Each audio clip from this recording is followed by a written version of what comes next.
কিভাবে energy meter connection দেওয়া হয় এই সম্পর্কে আজ বিস্তারিত আলোচনা করব। এনার্জি মিটার এটা সিঙ্গেল ফেজ এনার্জি মিটার। এখানে এনার্জি মিটারে দুইটি কয়েল থাকে, একটা হলো পিসি কয়েল আর একটা হলো সিসি কয়েল। পিসি এর ফুল ফর্ম হলো প্রেসার কয়েল আর সিসি এর ফুল ফর্ম হলো কারেন্ট কয়েল। মূলত দেখেন এখানে এম লেখা আছে এবং এন লেখা আছে, এটা একটি ডায়াগ্রাম। এখানে যদি আমরা ফেজ দিই ওয়ানে, আউটপুটে চলে যাবে টু। এখানে নিউট্রাল কানেকশন থ্রি আছে, ইনপুটে আউটপুট চলে যাবে ফোর। মূলত এটা আমরা ডায়াগ্রাম দেখে দেখে কানেকশন দিতে পারবো।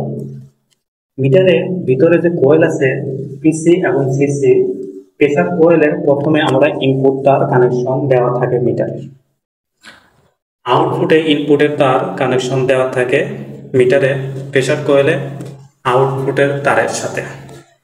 আবার প্রেসার কোয়েল থেকে এবং কারেন্ট কোয়েলের ফেজ কানেকশন কমন থাকে ইনপুটে, আবার আউটপুটে লোডের সাথে প্রেসার কোয়েলে ফেজ তার বের হয়। আবার আউটপুটে সিসি মানে কারেন্ট কোয়েলে সরাসরি ফেজ তার বের হয় এবং পিসি আউটপুটে নিউট্রাল তারটা বের হয় লোডের সাথে। এখন কানেকশনটা আপনাদেরকে দেখাবো। এখানে দেখেন মূলত আমি তারগুলো লাগাই নেই, শুধু করে রাখছি আর কি, ইনসুলেশন রিমুভ করে রাখছি। এখানে মূলত এটা আমাদের ইনপুটেরটা সরাসরি আমরা এখানে দিয়ে দিব।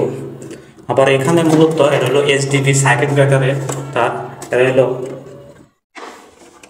এখানে, এটা হলো ওয়ান, এটা হলো টু।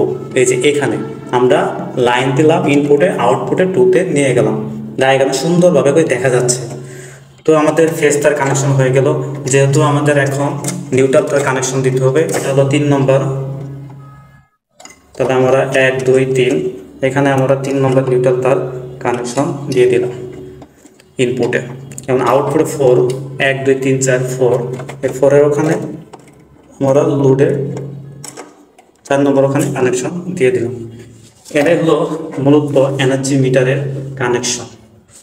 আবারও দেখা হবে অন্য একটি ভিডিও। আজ এই পর্যন্তই। সবাই ভালো থাকেন, সুস্থ থাকেন। আল্লাহ হাফেজ।